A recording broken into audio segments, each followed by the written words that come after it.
Hi there, fellow LWB 486 students. Today I'm going to teach you about how we can register a scent as a trademark. I didn't know such a thing was possible.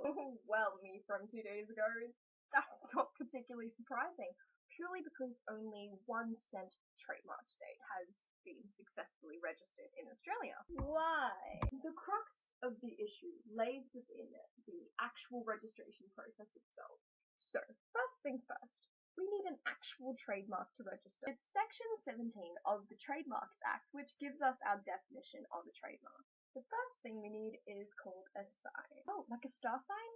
I'm a Gemini. No, a sign is pretty much the thing that you were trying to register as a trademark. Section 6 of the Trademarks Act explicitly includes a scent as a sign. The second requirement is the need to distinguish. Hold that thought. We're going to come back to this one later, as this is often a grounds for refusal. Now, the third and final requirement of the Act is that it be used in the course of trade, goods, or services. This is the least contentious of the three requirements. So, we have a potential trademark! It should be noted at this point that registration is not compulsory for trademarks, scent trademarks included. I highly recommend you look up the benefits in your own time. Now, assuming we are entitled to apply for registration and we've jumped through all of the hoops, it's time to actually register our scent trademark. This is where the registrar and examiner of trademarks can have a look at your application and refuse to register your trademark. The first ground of refusal I'm going to talk about is where the trademark cannot be graphically represented. Graphic? Like a picture? How do you take a picture of a smell? Great question, me from 2 days ago. When you lodge your application, you must include a concise description of your trademark.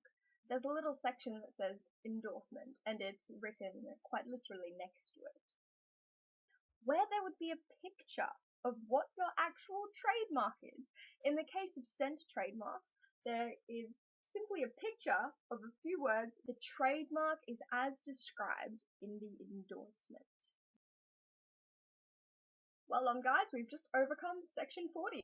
So the next ground of refusal that we're going to concern ourselves with is whether or not it is inherently adapted to distinguish, in the words of the legislation and the case law. Justice Kiddo stated the test for inherent distinctiveness in the case of Clark Equipment Co. and Registrar of Trademarks. To paraphrase His Honour in our context, if you try and register a scent that other competitors in your field may want to use for their own purposes and their own related products, you are going to have a bad time.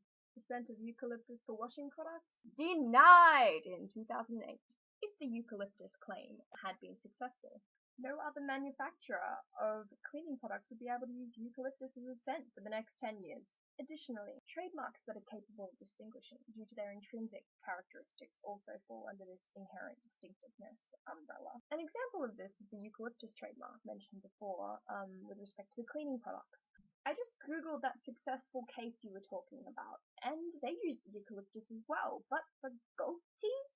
Yes, me from 2 days ago, that's correct. However, in the case of cleaning products, as well as the business wanting the consumer to associate the smell of eucalyptus with their products, the eucalyptus is an intrinsic part of what covers the bad smell, kind of like a functionality. For the purposes of the legislation, that's not what a trademark is. Golf tees, on the other hand, not functionality, reminding your buyers of where they got their product from. And that's it for today. This slide contains the rest of the uncontentious process to registration of scent.